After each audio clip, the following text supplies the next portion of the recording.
ዛሬ እኔ በጣም ላሳያችሁ የፈለኩት በመንፈስ ድሆች ሆነው ብፁዓን ናቸው መንግስተ ሰማያት ይወርሳሉ፣ የሚያዝኑ ብፁዓን ናቸው መጽናናትን ያገኛሉ ይላል።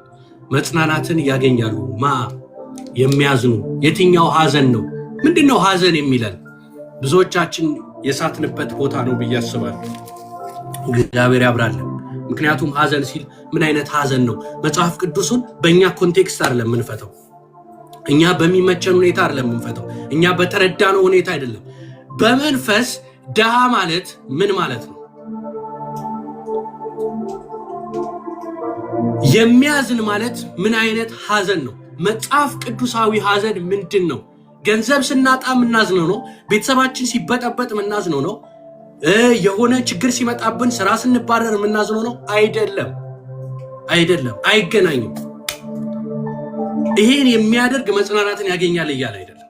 በጣም የምንሳሳተው ነገር ገንዘብ ስላጣን ምናዝነው ሐዘን የሚያዝኑ ብፁዓን ናቸው መጽናናትን ያገኛሉ ማለት አይደለም። ገንዘብ ስላጣህ ማለት አይደለም። ምን ማለት እንደሆነ ቃሉ ይነግረናል። ሌላ ህይወት ስለከበደን ስለተራብን ሊሆን ይችላል፣ ብዙ ነገር ሊሆን ይችላል። የሁላችንም ችግር ይለያያል።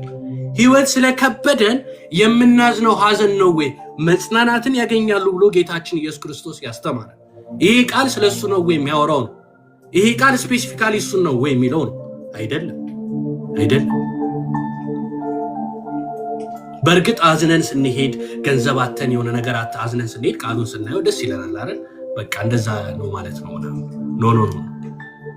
ጌታ ሁሌም የሚያስተምረው ጽድቁን መንግስቱን እሹ ከዛ ሌላው ይጨመርላችኋል። ስለዚህ ይሄም ከጽድቁ ጋር የተገናኘ ነው። እንዴት እንደሆነ ነግራቸዋለሁ። ብዙ ሰዎች ያዝናሉ፣ ብዙ ሰዎች በብዙ ሐዘን ውስጥ ያልፋሉ። ነገር ግን እነዚህ ሰዎች ይሄን መባረክ ያገኛሉ ወይ? አያገኙም። ይሄኛው በዚህ ቃል መሰረት እንደዛ አይደለም የሚለው።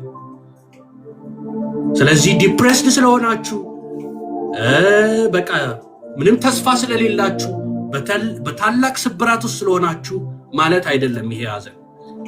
ይሄ ሐዘን የጽድቅ ሐዘን ምን አይነት ሐዘን እንደሆነ በምሳሌም በጣም የተወደደውን ኢሳይያስንም እንመለከታለን። ስለዚህ ይህ ሐዘን ምን አይነት ነው ስንል ቀጥታ ከመጀመሪያው ጋር የሚገናኝ ነው። ጌታ ስቴፕ አለው ሲያስተምር። በመንፈስ ድሆች ሆኑ ብፁዓን ናቸው የእግዚአብሔር መንግስት የእነርሱ ናት አለ። ኦኬ፣ በመንፈስ ድሃ ስንሆን ባዶ እናደርጋለን መጀመሪያ። እሺ፣ ባዶ ስንሆን ምን እናደርጋለን? እግዚአብሔር ፊት ባዶ ስንሆን ኦኬ፣ ባዶነታችን መጀመሪያ መረዳት አለብን። ምንድነኝ እኔ ኃጢአተኛ ነኝ። ኦኬ፣ ጽድቅ የለኝም። በራሴ ጽድቅ ማድረግ አልችልም። ሰውን ስላበላው አይደለም መጸድቀው፣ የሆነ ነገር ስላደረግኩ አይደለም። እሱማ እንደውም በክርስቶስ ስፈጠር አዲስ ፍጥረት ስሆን የማደርገው ነው እንጂ በራሴ የማመጣው አይደለም። እሱም ደግሞ አይቆጠርም። ለምን ብትሉ የሰው ጽድቅ የመርገምት ጨርቅ ነው ይላል። አለኝ የምትሉትን ጽድቅ በሰው ፊት ሊሆን ይችላል፣ በዓለም ተጨብጭቦላችሁ ሊሆን ይችላል። አሁን ለምሳሌ በክርስቶስ ዳግም ሳይወለዱ የሚያደርጉት ጽድቅ ተወልደውም ቢሆን ይሄ ጽድቅ የኔ ነው፣ መልካሙም ስራ የኔ ነው የሚሉ ከሆነ የመርገምት ጨርቅ ነው። እናንተ እዚህ በሚዲያ ላይ እያያችሁ በብዙ ቦታ በቃ የምናጨበጭበለት ነገር ኖ፣ እሱ አይደለም።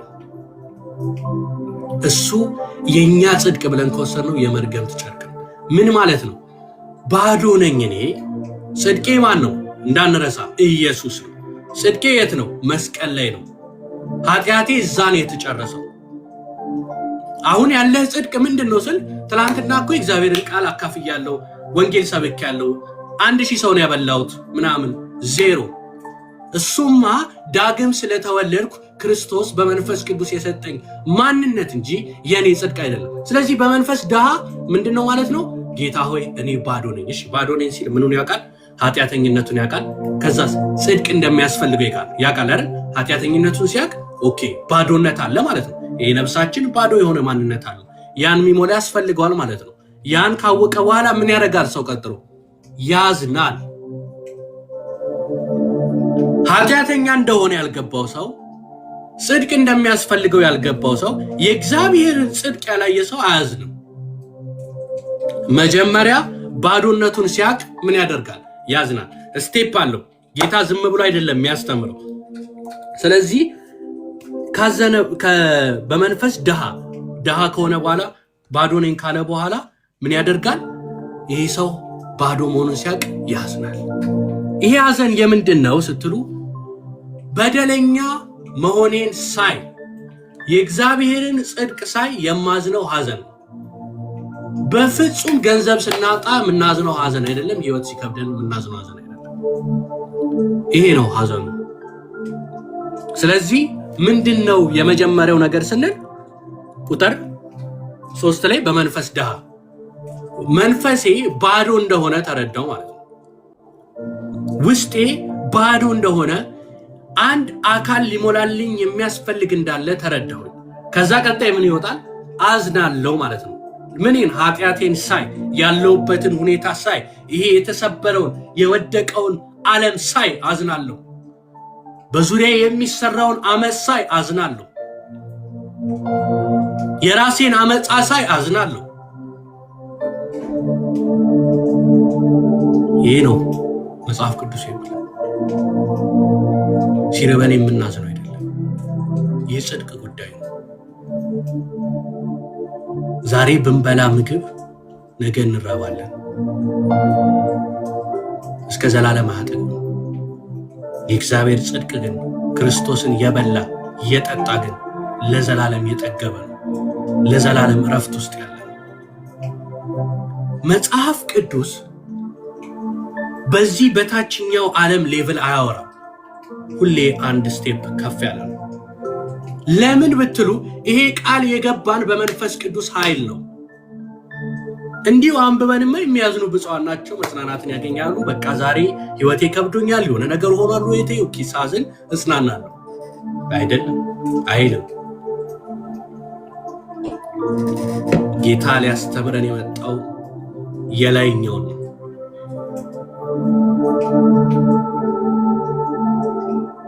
የላይኛው። ስለዚህ ይህን ቃል በፍጹም በዛ መልኩ መተርጎም የለብን። ስለዚህ ባዶ መሆናችንን ማወቃችን ወደ ሐዘን ወደ እግዚአብሔር እንመለስ ዘንድ ሪፔንት እንድናደርግ ያመጣናል። ከዛ ምን ይላል አይደል? የመጀመሪያው እንዳልኳችሁ ስቴፑ የተራራውን ስብከት በጣም ማስተዋል አለብን። ከዛ አንድ ነብይ ያሳያችኋለሁ ብያችኋለሁ።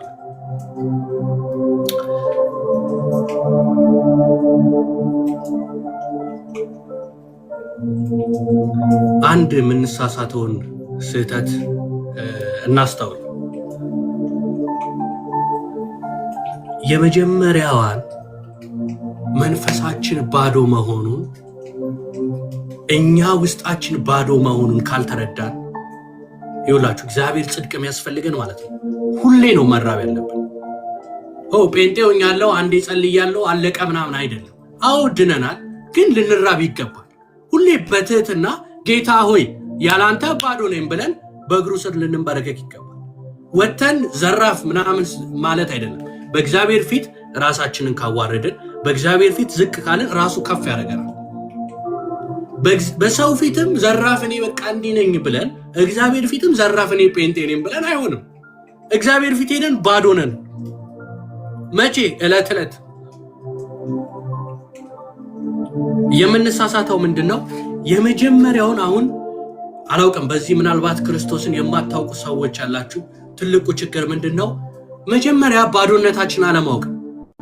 ባዶ ስለሆነን ነው። ምናልባት ወንድም እህቶች የምትሰሙ እኔም እንደናንተው በኃጢአት ውስጥ የምኖር ሰው ነበርኩ።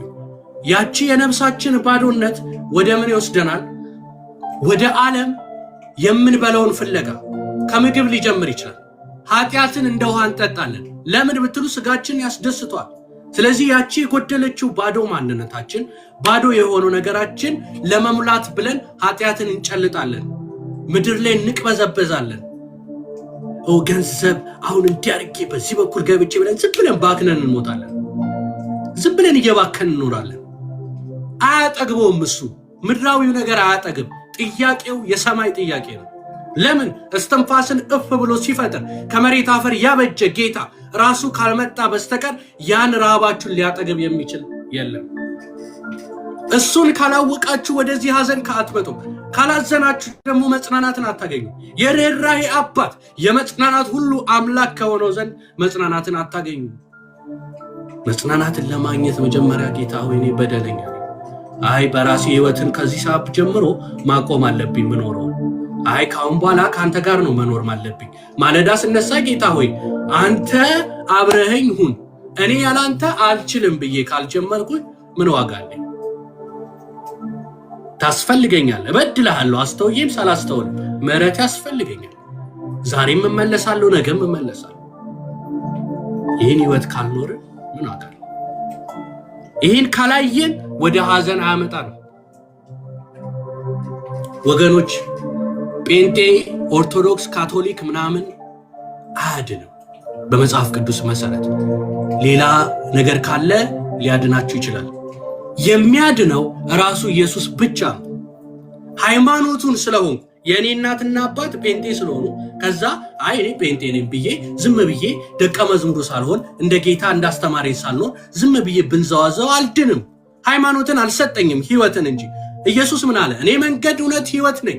ህይወት ነኝ ሲል ምን ማለት ነው? የምኖር ህይወት ነኝ እያለ ነው። ልትኖሩኝ ይገባል። ህይወት እኮ የሚኖር እኮ ነው። ኢየሱስ ተሰጥቶን ካልኖር ነው ምንድነው ዋጋው?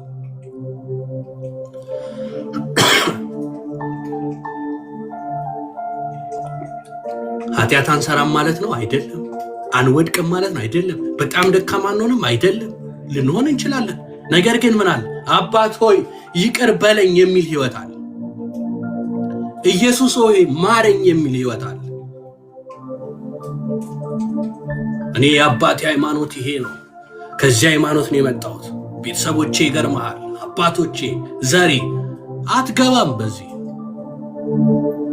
ኢየሱስን ያመነ ባዶ ነኝ ጌታ ሆይ ታስፈልገኛለህ፣ ጽድቄ ያስፈልገኛል ያለ እንደ እግዚአብሔር ቃል በልጁ ያመነ የጌታ ደቀ መዝሙር የሆነ ህይወትን ያገኛል።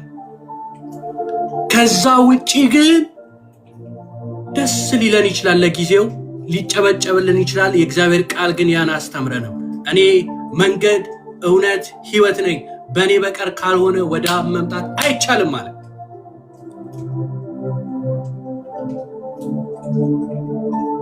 ዕለት ዕለት መጽሐፍ ቅዱስ የምናነብበት ህይወት አለን ወይ?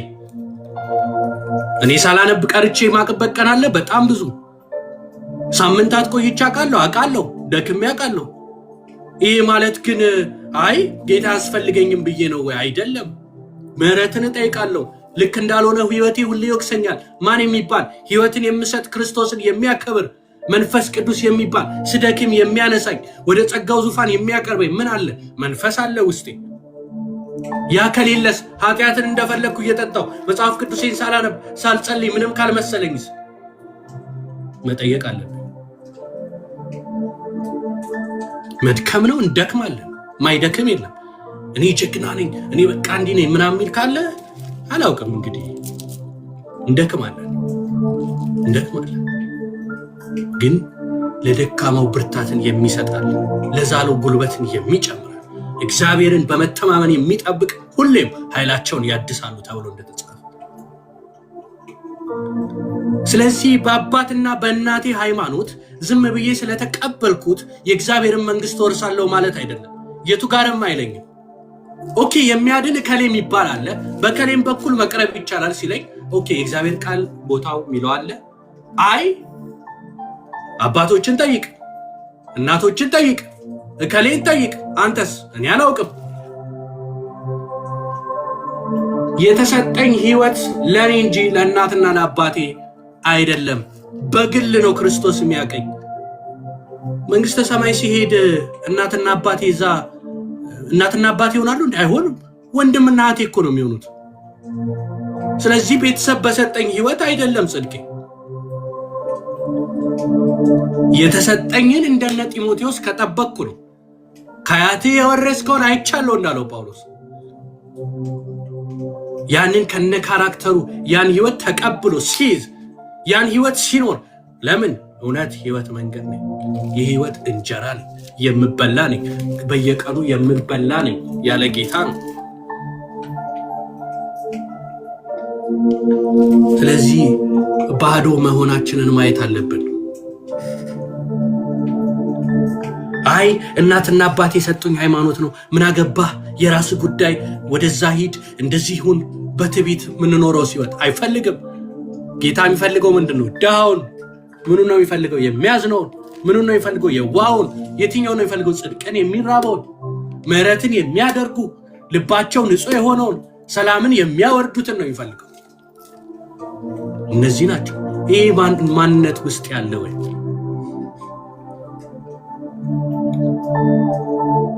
የኔን ህይወት ስትጠይቀኝ ሂድና ፓስተሬን ጠይቅልኝ ብዬ ነው ወይ ምኖረው ህይወቴን? አይደለም። መልሳለሁ። መንፈስ ቅዱስ ያስተማረኛል። ጽድቄ ኢየሱስ ነው። አንዳንድ እዚህ ሶሻል ሚዲያ ላይ ያለው ክርስቶስ ስንት ባህሪ ያለው ምናምን ብሎ ይጠይቋቸውና ምስኪኖች ደግሞ ምን ብሎ ይመልሳሉ? ኢየሱስ ፍቅር ነው፣ ኢየሱስ የዋህ ነው፣ ኢየሱስ ቀን ነው፣ ምን ያላረገልኛል? አሁን እነዚህን ሰዎች ጌታ ዶክተር ለዚህ ጋር ይሄን ስላሴ በደንብ አልገባችሁም፣ የክርስቶሎጂ ምናምን በደንብ አልገባችሁም፣ ስለዚህ እናንተ መንግስቴን አትወርሱ የሚላችሁ ይመስላችኋል? የትኛው ምዕመን ነው ቢመዘን ይሄን በትክክል መመለስ የሚችለው? እነዚህ የዋዎች ግን የቀመሱትን ፍቅር ነው የሚያውቁት። ጌታ ምን አድርጓቸዋል? ከኃጢአታቸው አድኗቸዋል። ጌታ ምንን አስተምሯቸዋል? ፍቅርን፣ የዋህነትን አስተምሯቸዋል። አዎ ምናልባት እንደ ቤተ ክርስቲያን ይህን የማስተማር ጉድለት አለብን፣ ላይክ የማስተማር ግዴታ አለብን። አዎ እመኑኝ፣ ሁሉም ጋር ሄደን ብንጠይቅ አይመልሱትም። ነገር ግን እነዚህ ግን የዋህ ናቸው፣ ጌታ የገባቸው፣ ጌታ አዳኝ መሆኑ ልጁን የሚያምን የተባለው የእግዚአብሔር ልጅ እንደሆነ የሚያምን ኃጢአቱን እንደሚያድነው የሚያምን የተቀበለ እርሱ ይድናል። በመጨረሻ ባልጋችሁ ላይ በህመማችሁ ላይ እንኳን ሆናችሁ ጌታ ኢየሱስ ክርስቶስ የዘላለም ህይወት አዳኝ ነው ብላችሁ ብትቀበሉ፣ ቆይ ስላሴ ዶክትሪን በደንብ አልተማርክም፣ ቆይ ክርስቶሎጂ በደንብ አልገባህም፣ ስለዚህ አትገባም። ቀልድ አይደለም። የሚፈልገው ምን አይነቱን ነው? ጌታ ሆይ ምንም የለኝም ባዶ ነኝ የሚለው። ባዶ ነኝ፣ ያንተ ጽድቅ ያስፈልገኛል፣ የመስቀል ሥራ ያስፈልገኛል።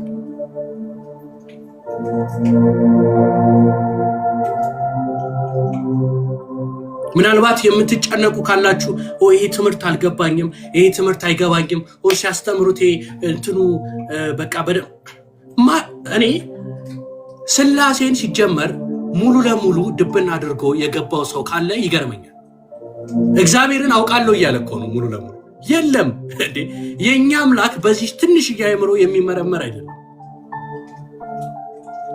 እያንዳንዱን ነገር አውቃለሁ ቤት በኩል እንደሆነ ይሁን። ለምሳሌ ልስት ፀሐይ ነው፣ ለምሳሌ ፀሐይ ብርሃኗ ምናምን እያለ ኤግዛምፕል ቢሰጥ የሆነ ነገር ስላሴ ማለት ይሁን ይሄ ነው። ትንጥዬ ነው እውቀቷ፣ ትንሽ እግዚአብሔር የገለጠልን፣ እሱም ለአባቶቻችን ያስተማረው ነው የተገለጠልን። እግዚአብሔር የኛ አምላክ የማናውቀው ከአይምሯችን በላይ ነው። እኛ በጣዖት ያበጀነው የሰራነው የሳልነው አምላክ የለንም። ከአይምሯችን በላይ የሆነ በሰው አይምሮ የማይመረመር ከእውቀት በላይ የሆነ ህዝብ ተሰብስቦ የዓለማት ህዝብ ተሰብስበው ስለ እግዚአብሔር ቢያስቡ ሙሉ ማንነቱን ሊረዱ የማይችሉ ከአይምሮ በላይ የሆነ ጌታ ነው። የገባን ምንድነው ካላችሁ ፍቅሩ ነው። የገባን ምህረቱ ነው። ኃጢአተኛ ነበር፣ አድኖናል። ያስተማሩንማ ብዙ ነበሩ እኮ፣ ብዙ የነገሩን ነበሩ። ፍቅሩን ስንቀምስ ግን፣ ማዳኑን ስናይ ግን፣ ባዶነታችንን ስናይ ግን በመንፈስ ድሆች ሆነው ብፁዓን ናቸው የእግዚአብሔር መንግስት ይወርሱታል የሚለውን ሳነገረን በመንፈስ ቅዱስ ኃይል ስንረዳ ግን ባዶነን። ጌታ ሆይ ድረስልን፣ ኃጢአቴ በስቶብኛል፣ መሮኛል፣ ጌታ ሆይ እርዳኝ፣ ጽድቅ ያስፈልገኛል፣ ወደ ሞት እየተነዳው ነው ሲል መቶ ጌታ አዳነን።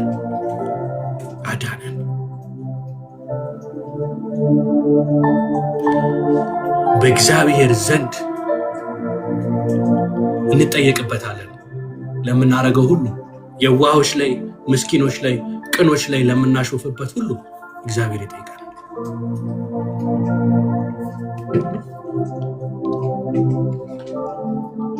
እግዚአብሔር ምሕረት ያድርግልን።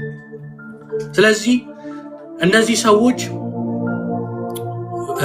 የሚያዝኑ ነገር ግን ወደ ማዘን የማይመጡ በመንፈስ ድሃ መሆናቸውን ያላዩ ሰዎች ምንድነው የሚያደርጉት? ያዝናሉ፣ ግን ሐዘናቸው ምን አይነት እንደሆነ አሳያቸዋል። መጽሐፍ ቅዱሳዊው ሐዘን አይደለም። አሁን እንዳብራራሏችሁ አይነት ሐዘን አይደለም። ምን አይነት ሐዘን ነው ብትሉ፣ ችግሩ ስለተፈጠረ አላቅም፣ የተለያየ አይነት ኃጢአት ደርድሩት ሰርተው ሊሆን ይችላል። ስለተፈጠረ ጀስት ያ የመጣባቸው ያደረሰባቸው ኮንሲኩዌንስ ስለተሰማቸው የሚያዝኑ ናቸው። ስለነሱ ስለነሱ አይደለም የሚያወሩ። ይህ ትክክለኛ ሐዘን አይደለም። የሚያለቅሱ ሊኖሩ ይችላሉ። ለምሳሌ አይደል ቺት ሲያደርጉ ምናምን የሚያለቅሱ ሰዎች እናያለን። ሚስታቸው ላይ፣ ባሎቻቸው ላይ ከሌላ ሰው ጋር ሲገኙ ሲያለቅሱ እናያለን። አሁን እነሱም እኮ እያዘኑ እኮ ነው። ያዘኑት ግን ስለ ጽድቅ ብለው ነው አይደለም፣ ስለተያዙ ነው የሚያለቅሱት። ይሄኛው አይነት ሐዘን ነው ወይ? አይደለም። እሱማ ስለተያዘን ያለቀስ ነው። ማን ይያዛት ኖሮ ማን አለቅስም እንቀጥል ነበር። እንደዚህ አይነት ሐዘን አይደለም። የሚደብር ስሜት ስለተሰማን ምናልባት ከአንዳንድ ሰዎች ጋር ተጣልተን ልባችን ስለተሰበረ ምናምን አይደለም። ይሄ ምድራዊ ሐዘን ነው፣ በረከት የማያመጣ የይሁዳ አይነት ማለት ነው። ላሳያችሁ። ሁለተኛ ቆሮንቶስ ምዕራፍ 7 ቁጥር 10 ላይ እናውጣ። ሁለት አይነት ሐዘን አለ። የምድር ሐዘን አለ፣ ሰማያዊው የእግዚአብሔር ቃል ሐዘን አለ። ምንም ችግር የለም፣ የእግዚአብሔር ቃል ያብራራልናል። ምን ይላል ወንድማችን ሐዋርያው ጳውሎስ ሲናገር? እንደ እግዚአብሔር ፍቃድ የሆነ ሐዘን ሁለተኛ ቆሮንቶስ ምዕራፍ 7 ቁጥር 10 ላይ እንደ እግዚአብሔር ፈቃድ የሆነ ሐዘን ወደ ድህነት ለሚደርስ ንስሐ ያበቃል። እንድገመው። እንደ እግዚአብሔር ፍቃድ የሆነ ሐዘን ወደ ድህነት ለሚደርስ ሐዘን ያበቃል። ሁለተኛውስ ጸጸትም የለበትም ይለናል። እሺ፣ ዓለማዊ ሐዘን ግን ለሞት ያበቃል። ዓለማዊ ሐዘን አዝኖ ለሞት ያበቃው ሰው አለ። ማን ነው? ይሁዳ። በክርስቶስ ዘንድ የተመረጠ የነበረ እንደ ሐዋርያቶቹ እንዲያገለግል የተሰጠው ዕድል፣ ክርስቶስ ፍቅሩን ያልነፈገው፣ እንደ ሌሎች ሐዋርያት ዝቅ ብሎ እግሩን ሲያጥብለት የነበረው አይደል? ኢቨን ሲልከ ጌታን አሳልፎ እንዲሰጠው ሰይጣን ገባበት ይለናል። ይሁዳ ላይ ሲሰጠው ምን አሉ ሐዋርያቶቹ? ምናልባት ገበያ ልኮት ይሆናል። ለምን እንደዛ አሰቡ ብለን ስናስብ እንግዲህ ዮሐንስ ሲናገር ሌባ ነበር ይለናል። ምናልባት በክርስቶስ ሚኒስትሪ ውስጥ በዛን ጊዜ ገንዘብ የሚሰው ነበር ማለት ነው። ይሁዳ ሌባ ነው። ጌታ ግን እንደኛ ስላልሆነ ሌባ ለሆነው ይሰጣል። እኛ ብንሆን አይ እንትናን ተጠንቀቀው። ጌታስ ግን ፍቅሩ አይገርምም? ሌባም ለሆነው ያዝ። የኔ አገልግሎት ይኸው ሚኒስትሪው የሚይዘው እሱ ነበር ማለት ነው። ሌባ ስለነበረ ዮሐንስ ደግሞ አይሸፍነው ያጋለጠው። እግሩን አጥቦለታል፣ ፍቅርን ሰጥቶታል፣ በስሙ አጋንንት ያወጣ ነበር ምናምን። ይህ ሰው ግን ክርስቶስን አሳልፎ ከሰጠ በኋላ ያዘነው ሐዘን አለ። ያዘነውን ያዙልኝ የይሁዳ። ሁለተኛው ደግሞ ማን አለ? የካደ ጴጥሮስ የሚባል ሰው አለ። ጴጥሮስ ደስ ይለኛል፣ አብዛኞቻችንን ስለሚወክል፣ ብዙ ደግሞ ምንፈልገውን ጥያቄ ስለሚጠይቅልን። ጴጥሮስ ደግሞ አዘነ። የጴጥሮስ ሐዘን ወደ ድህነት የሚያመጣ ነው። የይሁዳ ሐዘን ደግሞ ወደ ሞት የሚወስድ ነው። ሁለተኛ ቆሮንቶስ ምዕራፍ 7 ላይ እንደ እግዚአብሔር ፍቃድ የሆነ ሐዘን ወደ ድህነት ለሚያደርስ ንስሐ ያበቃል። ጸጸትም የሌለበት ዓለማዊ ሐዘን ግን ለሞት ያበቃል ይላል። እሺ፣ የይሁዳ ሐዘን እኮ ክርስቶስን ንጹሕ ሰው እንደሰጠ ገባው ይላል። ከዛ ግን መጥቶ ጌታ ሆይ ማረኝ አለ ወይ? ጌታ ሆይ እርዳኝ አለ ወይ? ምንድነው ሊያደርግ የፈለገው? በራሱ ጽድቅን ሊሰራ ሞከረ። እንዴት አድርጎ? ገንዘብ የሸጠበትን ለመመለስ ሞከረ። ያጠፋውን ጥፋት በራሱ ለማረም ሞከረ። ምናልባት ዛሬ በብዙ ውድቀት ውስጥ ሆናችሁ በብዙ ሁኔታ ውስጥ ሆናችሁ በኃጢአት ውስጥ ስትሆኑ እንደ ይሁዳ አይ በራሴ ላስተካክለው አይስተካከልም። ጴጥሮስ ግን ምን አደረገ? አለቀሰ። እንዴት? ምርር ብሎ ማረኝ አለ።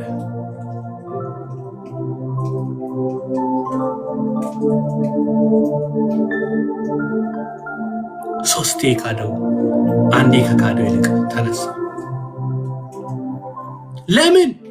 ይሄ ወደ ንስሐ የሚያቀርብ ለድህነት የሚሆን ሐዘን ነው። የይሁዳ ሐዘን ወደ ሞት ራሱን አንጠልጥሎ ሰቀለ፣ ሞተ። በተለያየ ሁኔታ ይሆናል የሞተው። ዋናው ግን ሞቷል፣ ራሱ አጥፍቷል። ስለዚህ ይሄ አሁን ስለ ጽድቅ የምናዝነው ሐዘን ጸጸት የለበትም ይላል። ሃሌሉያ! ምን የለበትም? ጸጸት የለበትም፣ ኩነኔ የለበትም። በክርስቶስ አሁን ላሉት ምን የለባቸው? ኩነኔ የለባቸው። ዛሬ ብናጠፋ ወደ እግዚአብሔር ብንሄድ እየተኮነንን ሳይሆን በመንፈስ ቅዱስ ስለ ጽድቅ አይደል የሚወቅስ ምን የሚል ና ወደ ጌታ የተሰቀለላለ እኮ የሚወድሃለ ለምን ወደ ዓለም ትሄዳለህ? የሚያጠፋ ክለብ ሄደ ብትጨፍር ብትጮ ብትጠጣ ብትሰክር ምን ያደርጋል? ያው ያስመልሳል። ትታመማለህ፣ በኃጢአት ትጨማለቃለህ፣ ጠዋት ስትነሳ ያመሃል፣ ግራ ይገባል፣ ዲፕሬስድ ትሆናለህ። ምንም የለም። ስለዚህ መንፈስ ቅዱስ ምን ይላል? ና የሚወድ ጌታ አለ። ምን አይነት ጌታ ነው? ሰላምን የሚሰጥ እኔ የምሰጠው ሰላም ዓለም እንደሚሰጠው አይደለም፣ ና ላሳርፈ የሚል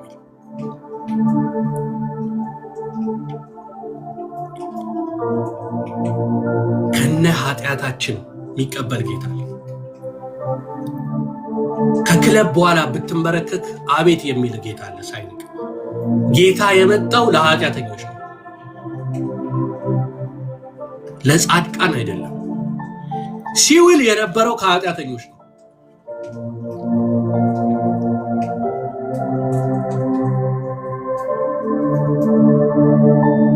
ይሄ መንፈስ ቅዱስ የሚራራ ነው። ና ይላል። ወዴት? ወደ ኢየሱስ። ቤተ ክርስቲያን ብትሄድ፣ ቸርች ብትሄድ ሰዎች ሊቃወሙ ይሄ የሚያጨሰው አይደል? ወይ ክለብ እዛ የምናየው ይሄ ሴት አቅፎ የምናየው ምናምን ሊሉ ይችላሉ። ጌታስ ና ወደ እኔ ያሳርፋለሁ። አይ ኃጢአተኛ ነኝ ጌታ አይተዋል፣ በደሌ ሰው ሁሉ የታወቀ ነው። ቶቶ እኔ ወስጃለሁ መስቀል። አይ የኔ ኃጢአት ይኸውልህ በዚህ በኩል በስቷል፣ እንዲህ ነው። ከኔ ደም የሚበልጥ ኃጢአት የለም። ከኔ ደም የሚበልጥ ስልጣን ያለው ኃጢአት፣ ኃይል ያለው ኃጢአት የለም።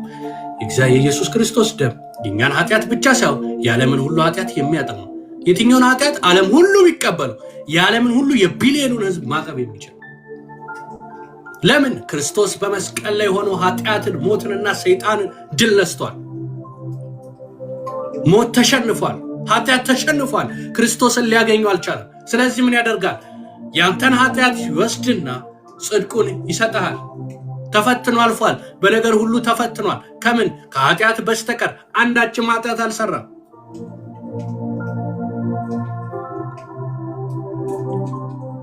ያንተ ሃይማኖት ማተር አያደርግም። ያንተ ያለበት የኃጢአት ሁኔታ ማተር አያደርግም። ዝም ብለህ ኢየሱስዬ ብለህ ጥራው፣ ይመጣል። በእምነት ጥራው፣ እመነኝ። ቸርች ባትቀበላችሁ ጌታ ይቀበላችኋል። ሰዎች አይ እኛ እንቀበላችሁም ቢሏችሁ ክርስቶስ ከተቀበላችሁ ፈልገው ሳይሆን በግድ ፈልገው አይደለም። ልክ ክርስቶስን ሲቀበላችሁ የክርስቶስ አካል ስለምትሆኑ ሄደህ ትጣበቃለህ ሳይፈልጉ። አረ ይሄማ ኃጢአተኛ ነው እያሉ እየኮነኑ፣ አረ ይሄ ክለብ እናውቀዋለን፣ አረ ይሄ እንዲህ ሲያደርግ ነው የምናውቀው። ደግሞ እኮ በጌታ ሆኖ ነበር ግን ይዘላውዳል። አሁን ደግሞ ሄደ እኮ አናምነውም። አሁንም ሊስት ይችላል። ይሄ ልጅ አስመሳይ ነው መሰለኝ ምናምን ሲል ጌታ ግን ይወድሃል፣ ይራራል። መንፈስ ቅዱስ ግን አይዞ እኔ ለውጣለሁ ይላል። ለዚህ ነው ኢየሱስን በግል ማወቅ ያለብን። ፓስተራችን ያስተማረንን እናትና አባት ያስተማሩንን ሃይማኖት ሳይሆን ወይም የሆኑ አባቶች ያስተማሩንን ሳይሆን በግል ማወቅ አለብን። እነሱም ያስተምሩን ማወቅ የለብንም። በጣም ነው የሚመግቡን፣ በጣም ነው የሚመሩን። ነገር ግን እኛ በግል ማወቅ አለብን። እንዴ ፓስተር ወይም የተለያየን የሌላውን ቤተ እምነት የየራሳችሁን መጥራት ትችላላችሁ። ነገር ግን የኔ ስለሚረዱ ልጥራ። ዝም ብሎ የእግዚአብሔርን ቃል ቀይሮ ቢያስተምረኝ እኔ የእግዚአብሔርን ቃል ካላነበብ እኔ ከክርስቶስ ጋር ህብረት ከሌለኝ ቢቀያይረው ከየት እረዳለሁ? እንደፈለገ ቢያደርግ ከየት አመጣዋለሁ? ከየትም።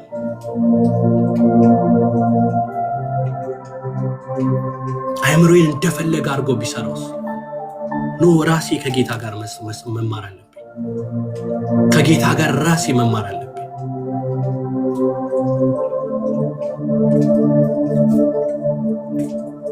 አንድ ደቂቃ ስጡኝ መጣሁ።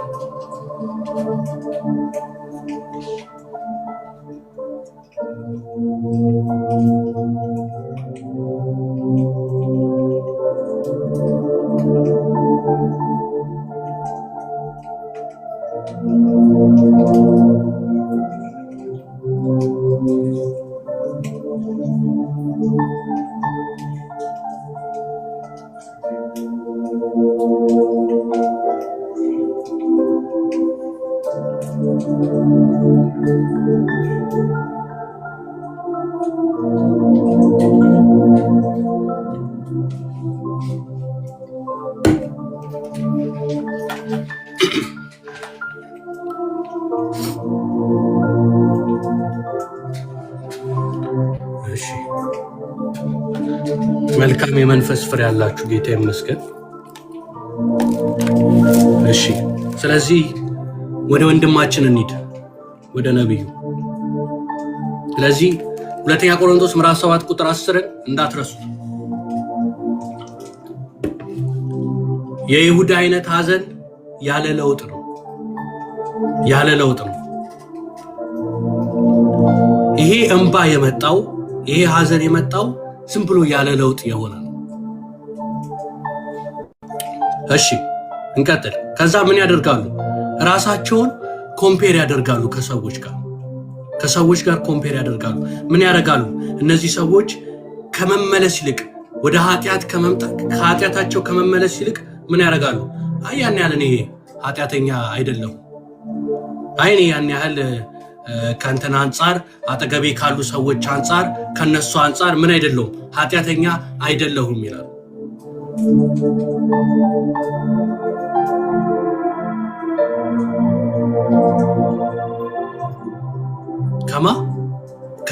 ከከሌ አንጻር ኃጢአተኛ አይደለሁም። እነዚህ ሰዎች አሁን እንደዚህ ፊል የምናረግ ካለን እንደዚህ ፊል የሚሰማን ካለ ምንድነው? ትክክል አይደለም። የሊዲያን ኃጢአት አይቼ ከሷ አንጻር የኔ ጥሩ ነው የምል ከሆነ ይሄ ትክክለኛ መንገድ አይደለም። ስቻለው ማለት ነው። ከኔ የባሰ አለ። ለምሳሌ እዚህ ውስጥ ሜርሲ በቃ ከኔ የባሰች ኃጢአተኛ ናት። ስለዚህ አይ እኔ ኖርማል ነው የኔ ነገር ኖርማል ነው የምል ከሆነ ተሳስቻለሁ። አይኔ ቢያንስ ከከሌ አንጻር ቸርች ይሄዳለሁ፣ ቤተ ክርስቲያን ይሄዳለሁ፣ ጥሩ ጽድቅ አለኝ የምል ከሆነ ተሳስቻለሁ። እንደሱ አይደለም። እሱ መመለስ አይደለም። ሉቃስ 18 ላይ እንዳለው እሱን ሰው ማየት እንችላለን። እናንበው። ሉቃስ 18 ላይ አውጡትና እንደዚህ ይላል። ትክክለኛ ሐዘን ይኸውላችሁ ምን አይነት መሆን እንዳለበት እንመልከት።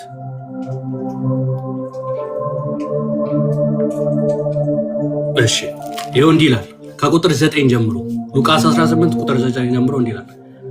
ራሳቸውን እንደ ጻድቃን በመቁጠር ለሚመኩና ሌሎችም በንቃት አይን ለሚመለከቱ ሰዎች እንዲህ ሲል ይህን ምሳሌ ነገራቸው ይላል። ሁለት ሰዎች ሊጸልዩ ወደ ቤተ መቅደስ መጡ። አንዱ ፈሪሳዊ ሌላ ቀረጥ ሰብሳቢ ነበር። ፈሪሳዊም ቆሞ ስለራሱ እንዲጸልይ ነበር። እግዚአብሔር ሆይ እኔ እንደሌላ ሰው ሁሉ ቀማኛ፣ አመፀኛ፣ አመንዝራ ይልቁንም እንደዚህ ቀረጥ ሰብሳቢ ባለመሆኔ ምን አደርጋለሁ? አመሰግናለሁ። ሰማችሁት? ስላላረከኝ ላይ አይደለም፣ ባለመሆኔ። ይሄ ሰው የራሱ ጽድቅ ነው። ሁለት ሰዎች ነው የምናየው። ይሄ ፈሪሳዊ ነው። ፈሪሳዊ ቆሞ የጸለየው ምንድነው? እግዚአብሔር ወይ እኔ እንደሌላ ሰው ቀማኛ ስላልሆንኩ፣ አያችሁ፣ ኮምፔር እያደረገ አመፀኛ፣ አመንዝራ ስላልሆንኩ፣ አጠገባችሁ ያሉ ሰዎች ስለሚዘምቱ፣ አገልጋይ የምትሏቸው ሰዎች ባጠገባቸው የሆነ ነገር ስለሚያደርጉ እናንተ ትንሽ ነገር እያደረጋችሁ አይ የኔ ጥሩ ጽድቅ ነው የምትሉ ካላችሁ ኖ፣ ይሄ ትክክለኛ አይደለም። ስለዚህ እንደዚህ ቀረጥ ሰብሳቢ ስላላረከኝ አመሰግናለሁ። ምናልባት ጸሎታችን የተበላሸ ካለ ስንጸልይ እንደ ከሌ ስላላረከኝ አመሰግናለሁ የምንል ሰዎች ካለ ከሌንም ድፋው ብለን የምንጸልይ ካለ ትክክል አይደለንም። በእግዚአብሔር ፊት ሁሉም ልጆች ናቸው።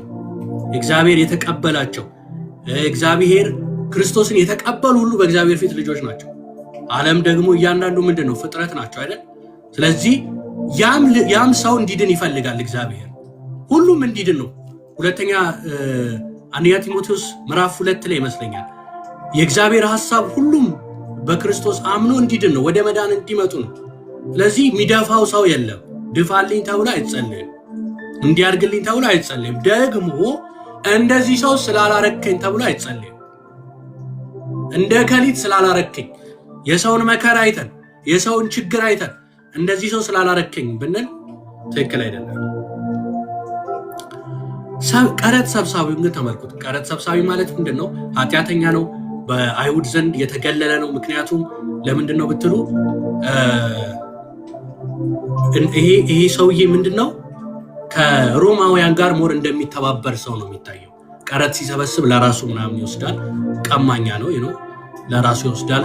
በቃ እንደ ምን ነው ሀገር የካድ አይነት ሰው የሆነ ስም አለው። እንደሱ አይነት ሰው ነው እና ኃጢአተኛ ነው። ኃጢአቱን ችግር የለም ሰው ሊነግረው አያስፈልግም። ኦልሬዲ ኦፊሻል ነው፣ የታወቀ ነው። ይህ ሰው በእግዚአብሔር ዘንድ ክርስቶስ ምሳሌ ሲሰጠን ምን አለ? ቀረጥ ሰብሳቢው ግን በርቀት ቆሞ ይላል። ይኸውላችሁ ልዩነቱ ነው። በርቀት ቆሞ እሺ፣ ወደ ሰማይ ቀና ብሎ እንኳን ለማየት አልፈለግም። ነገር ግን ደረቱን እየደቀ ይለናል። ምን አለ? እግዚአብሔር ሆይ እኔ ኃጢአተኛ ነኝ ማረኝ። እላችኋለሁ ከፈሪሳዊው ይልቅ ይሄኛው በእግዚአብሔር ዘንድ እንደ ጻድቅ ተቆጠረ፣ ወደ ቤቱም ተመለሰ። ራሱን ከፍ ከፍ የሚያደርግ ሁሉ ዝቅ ይላልና ራሱን ዝቅ የሚያደርግ ግን ከፍ ከፍ ይላል። በሰው እይታ ፈሪሳዊው እኮ ይጾማል፣ እንዲሁ ምን ማይለው ነገር አለ? ይጸልያል፣ ይጾማል። እኔ አመፀኛ አይደለሁም፣ ቀማኛ አይደለሁም፣ ሕጉን የሚፈጽም ነው፣ ምንም እኮ አላደረገም። ጉዳዩ ግን የልብ ነው። ትምክት፣ ያላሰበውን ኃጢአት ሰራ። ትቢት፣ ይፈለገ ጨዋ ሰው በጣም በቃ እኔ ኢቲክስ በቃ እኔ ጋር ነው የምትሉ ሰዎች ክርስቶስ ከሌላችሁ በጣም አዝናለሁ። ሙታን ናችሁ። ክርስቶስ የሌለው ልጁ የሌለው ህይወት የለው። እናንተ ጽድቅ የላችሁም ይላችኋል መጽሐፍ ቅዱስ ነው። ጽድቅ የሚገኘው በክርስቶስ ብቻ ነው። አይ እናንተ የምትሉን ታዲያ በቃ በክርስቶስ ጽደቁ፣ ከዛ ኃጢአት እንደፈለጋችሁ ጠጡ አላለም። በክርስቶስ ዳግም የተወለደ ምን ሊሆን ተወለደ ይላል? መልካሙን ስራ ይሰራ ዘንድ። በማን አቅም? በመንፈስ ቅዱስ ኃይል። ማን በሰጠው? ክርስቶስ በሰጠው ኃይል።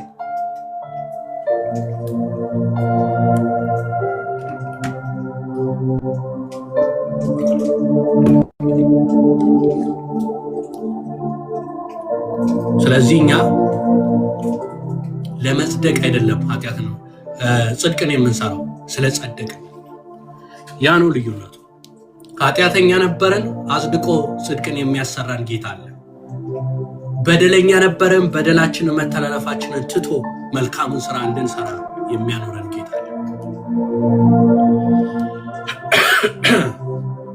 ስለዚህ እንባ መጥቶ እንደ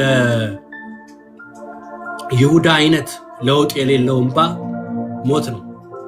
ስለዚህ ሁላችንም ማናችንም ራሳችንን ኮምፔር ማድረግ ከሰው ጋር የለም።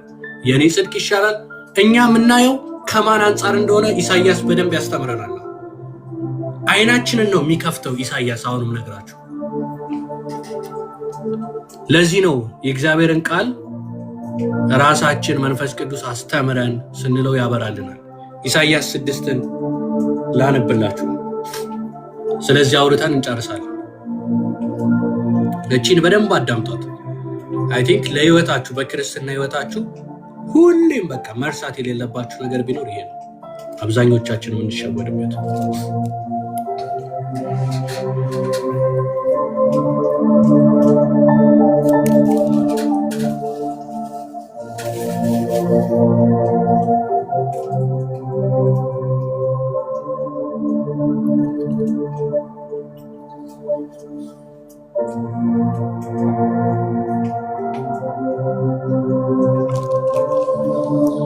እሺ እንደዚህ ይላል።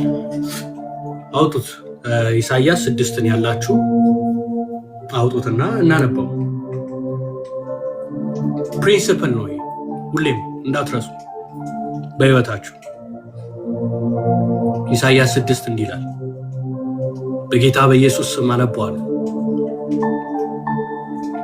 ንጉሥ ዖዝያን በሞተበት ዓመት እግዚአብሔር ከፍ ባለና በከበረ ዙፋን ላይ ተቀምጦ አየሁት። የልብሱን ዘርፍ ቤተ መቅደሱ ሞልቶት ነበር። ሱራፌልም ከእርሱ በላይ ቆመው ነበር። እያንዳንዳቸውም 6 ክንፍ ነበራቸው። በ2 ክንፍ ፊታቸውን ይሸፍኑ ነበር፣ በ2 ክንፍ እግራቸውን ይሸፍኑ ነበር፣ በ2 ክንፍ ይበሩ ነበር ይላል። እርስ በእርሳቸው በመቀባበልም ቅዱስ ቅዱስ ቅዱስ የሰራዊት ጌታ እግዚአብሔር፣ ምድር ሁሉ በክብሩ ተሞልታለች ይሉ ነበር። ከድምፃቸውም ጩኸት የተነሳ የመድረኩ መሰረት ተናወጠ፣ ቤተ መቅደሱም በጢስ ተሞላ። ይህን አሁን በራእይ እያየ ነው ዮሐንስ። እኔም ከንፈሮቼ የረከስኩ ሰው ነኝ። ይህንን አሁን በደንብ ስሙ። እዚህ ጋር የእኛ ጉዳይ እዚህ ጋር ነው ያለው። ተመልከቱት። ኢሳይያስ ምን አለ? እኔም ከንፈሮቼም የረከሱብኝ ሰው ነኝ አለ። የምኖረው ከንፈሮቹ በረከሱበት ሕዝብ መካከል ነው። ዓይኖቼ ንጉሡን የሰራዊት ጌታ እግዚአብሔርን አይተዋልና ጠፍቻለሁ፣ ወየውልኝ አልኩ። ከዚያም ከሱራፌል አንዱ ከመሠዊያው ላይ የእሳት ፍም በጉጠት ወስዶ ወደ እኔ እየበረረ መጣ። አፌንም በእሳትም ነክቶ እነሆ ይህ ከንፈሮችን ነክቷል፣ በደልህ ተወግዷል፣ ኃጢአትህ ተሰርዮአል። የሚያዝኑ ብፁዓን ናቸው መጽናናትን ያገኛሉና። ኢሳይያስ ነው። ከዛም የጌታ ድምፅ ማንን እልካለሁ ማንስ ይሄድልኛል ሲል ሰማሁ። እኔም እነሆ እኔ አለሁኝ አልኩኝ።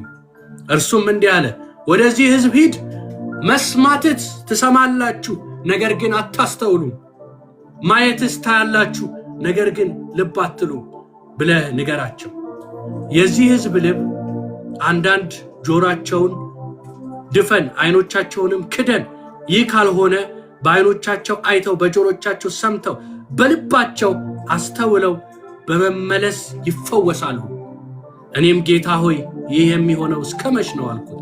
እርሱም መልሶ እንዲህ አለኝ፣ ከተሞች እስኪፈራረሱና የሚኖርባቸው እስኪያጡ፣ ቤቶች ወደ ወና እስኪሆኑ ድረስ፣ ምድርም ፈጽሞ ባዶ እስክትሆን ድረስ፣ እግዚአብሔርም ሰዎችን እስኪያደርግ ምድሪቱን ጨርሶ ባዶ እስክትሆን ከ10 አንድ ሰው እንኳን ከምድሩ ቢቀር እርሱም ደግሞ ይጠፋል። ነገር ግን የኮምበለልና የባልጡን ዛፍ በተቆረጠ ጊዜ ጎቶ እንደሚቀር ቅዱስም ዘር እንዲሁ በምድሪቱ ጎቶ ሆኖ ይቀራል ይላል። አሁን ምንድነው የምንመለከተው? የመጀመሪያው ነገር ምሳሌ ይሆነናል። የሚያዝኑ ብፁዓን ናቸው መጽናናትን ያገኛሉ ያልኳችሁ ኢሳይያስን። ስለዚህ ኢሳይያስን እንመልከተው። የኢሳይያስን ሁኔታ እንመልከተው። ኢሳይያስ ምን አለ ይላል? አለቀሰ ይላል፣ አዘነ አይደል? ማለት አዘነ። ምን አለ? እግዚአብሔርን አይተዋልና ጠፍቻለሁ ወየሁኝ አልኩኝ ሲል መቼስ እየሳቀ አይደለም፣ አዝኖ ነው። ወየሁኝ ማለት በቃ ወየው ጠፋው። ሰው ወየው ጠፋው ሲል የሆነ አይታችኋል? የሆነ ነገር ወየው የሚለውን ቃል ሲጠቀም በጣም በቃ በሐዘን ውስጥ ነው። ምን ካየ በኋላ? እግዚአብሔርን ካየ በኋላ። ስለዚህ ይሄ ሰው ስንመለከተው ትንቢትን የተናገረው ነው። ከምዕራፍ 1 እስከ 5 ብታዩት የእግዚአብሔር ነብይ ነው ይሰው። ከዛስ የእግዚአብሔር አገልጋይ ነው። የእግዚአብሔር የሚናገረው ጠባይ ነው። የሚናገረው ጠባይ ነው። ኢሳይያስ የእግዚአብሔር አገልጋይ ነው። ግን ተመልከቱት፣ ህይወት አልከበደውም። የሆነ ገንዘብ አጥቶ አይደለም፣ ኃጢአት ሰርቶ ተገኝቶበት አይደለም። ትክክለኛ የእግዚአብሔር ሰው ነው ኢሳይያስ። ነገር ግን ምን ወየውልኝ አስባለው? ትክክለኛው ሐዘን ምንድነው? የትኛው ነው? ኢሳይያስ ይመልስልን። እኔም ከንፈሮቼ የረከሱ ሰው ነኝ፣ የምኖረውን ከንፈሮቼ በረከሱበት ህዝብ መካከል ነው። ዓይኖቼም ንጉሱን የሰራዊት ጌታ እግዚአብሔርን አይተዋልና ጠፍቻለሁ ወየውልኝ አልኩ። ምንድነው? ከንፈሮቼ የረከሱ ነው። በማን ኖራለሁ? ከንፈራቸው በረከሰ ዙሪያ። ወየውልን አለ አላለም? ወየውልኝ። ኃጢአት ሰርቶ ተዋርዶ የሆነ ነገር አይቶ አዝኖ አይደለም፣ እግዚአብሔርን ጽድቅ አይቶ። ለዚህ የሚያዝኑ ብፁዓን ናቸው መጽናናትን ያገኛሉ። የእግዚአብሔርን ጽድቅ ያዩና ሲያዩ ራሳቸውን ያዝናሉ። እከሌን ሲያዩ ኖ አለ እኮ እንደው በጽድቅ እንቁጠር ካለ እንደ ኢሳይያስ በዛ አካባቢ ጻድቅ የለም። ነብይ ነው፣ እውነተኛ ነብይ ነው፣ እውነተኛ የእግዚአብሔር ሰው ነው። እንደው ጻድቅ የሚሰማን ካለን ማለት በራሳችን በክርስቶስማ ድብና አድርጌ ነው የጸደቅኩት። እህት ወንድሞቼም ድብና አድርገው ነው የጸደቁት በክርስቶስ። የእግዚአብሔር መንግስት ወራሾች ነው። አያችሁ፣ ይሄ ሰው ግን አለ በዙሪያው እኮ ብዙ ነገር የወደቁ ከሱ ያነሱ። ራሱን አየ። ወያው ጠፋውልን፣ ራሱ አላለም ጠፋው። ወየውልኝ ጠፍቻለሁ አልኩኛል። ጠፍቻለሁ አለ። ጌታን ሲያይ የእግዚአብሔርን ጽድቅ ሲያይ ምንም ኃጢአት የለም፣ ጽድቅ ነው። ግን እግዚአብሔርን ሲያይ አያችሁ፣ እግዚአብሔርን በዕለት ህይወታችን በቃሉ የማናይ ከሆነ ጉዳችን ምን ውስጥ እንዳለን አናቅም፣ ከየቱ እንደጎደልን አናቅም። ዝም ብለን እየኖርን ነው። ትንቢት ተናግሯል፣ ኖሯል እኮ። እግዚአብሔር ግን ሲገለጥለት ወየውልኝ አለ። ንስሐ ገባ።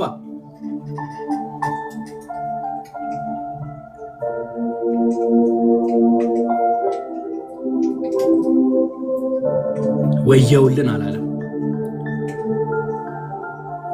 ወየው ለኃጢአቶቹ አላለም። ወየውልን። ጻድቅ ዓይኖቹ በራሱ ላይ ናቸው። እግዚአብሔር እንዲህ ያሉትን ይወዳል።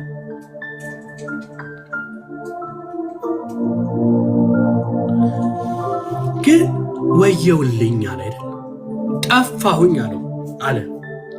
ህይወቱ ወደቀ ወይ? ህይወቱ ኮላፕስ አደረገ ወይ? አገልግሎቱ ቆመ ወይ? አልቆመም። እይታው ተቀየረ። የእግዚአብሔርን ጽድቅ ከራሱ ጋር ኮምፔር አደረገ እንጂ ከሰዎች ጽድቅ ጋር አላደረገም። እንደ ፈሪሳዊው አልሆነ። እንደ ፈሪሳዊው አልሆነ። እግዚአብሔርን አየ። ጠፍቻለሁ አለ። ምንም ነገር የለኝም አለ። ማንም ከዚህ የሚያድነኝ የለም ጌታ ሆይ በቃ አንተን አለ። በራሴ ጽድቅ አልቆምም አለ። መንፈሳዊ ባዶ እንደሆነ ገባው። ብዙዎቻችሁ በሃይማኖት ምናምን ውስጥ በሆነ ነገር ውስጥ ያላችሁት ክብሩን ስላላያችሁ ጽድቁን ስናይ ወየው እንላለን። ጠፋው ያስብላል። እስካላየን ድረስ ግን እንዲሁ እንኖራለን። ጽድቁን እስክናይ ነው። በመንፈስ ድሆች የሆኑ ብፁዓን ናቸው መጽናናትን ያገኛሉና። ይሄ አላገኘም ወይ መጽናናትን አለ እንበል። ሲጀመር ሲያዝን ታውቃላችሁ፣ እግዚአብሔር ይገለኛል፣ ወይኔ ፍርዱ ጉዴ ፈላ ምናምን በቃ አለቀልኝ ከዚህ አልኖርም ምናምን ብሎ አይደለም። ምንድን ነው ያለው? ምህረት እንዳስፈለገው ገባው። እንዳልኳችሁ መንፈሳዊ ባዶ እንደሆነ ገባው። ከዛን ያዘነው እንጠንቀቃው ነው። ፈርተን ወየው እግዚአብሔር ሊገለኝ ነው በቃ ሲኦል ሊከተኝ ነው ምናምን ብለን ምንፈራው አይደለም።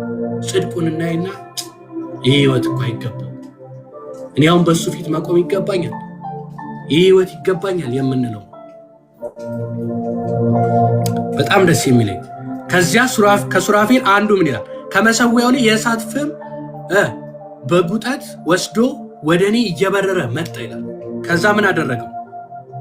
አፌንም በእሳቱ ነክቶ እነሆ ይህ ከንፈርህን ነክቷልና በደልህ ተወግዷል፣ ኃጢአትም ተሰርዮአል አለ። ኢየሱስ ጌታ ነው። እውነተኛ ሐዘኑን የሚያዝኑት እውነተኛ መጽናናትን ያገኛሉ። ምን ይሆናል? ኃጢአታችሁ ይሰረያል፣ በደላችሁ ይወገዳል። ዛሬ ክርስቶስን የማታውቁ ካላችሁ ዛሬ ጌታ ሆይ እፈልግሃለሁ ብትሉት ምናልባት በስሙ ያሾፋችሁ ልትኖሩ ትችላላችሁ። ኬት ነው የምቀበለው? ኬት ነው ማገኘው? ማን ነው ይሄ? የእንትን ነው ያላችሁት ሊሆን ይችላል። እመኑኝ ይህን ጌታ እሱ ግን ፍቅር ነው። ዛሬ መታችሁ ጌታ ሆይ ታስፈልገኛለህ ብትሉት በደላችሁን መተላለፋችሁን በደሙ ያጥባል፣ ጽድቁን ይሰጣችኋል፣ ኃጢአታችሁንም ይወስዳል። ካላችሁበት ሁኔታ አንጻር እንዳታዩት። እግዚአብሔር ካላችሁበት ጨለማ፣ ካላችሁበት ሲኦል፣ ካላችሁበት ውድቀት ብርሃኑን አብርቶ ያወጣችሁ።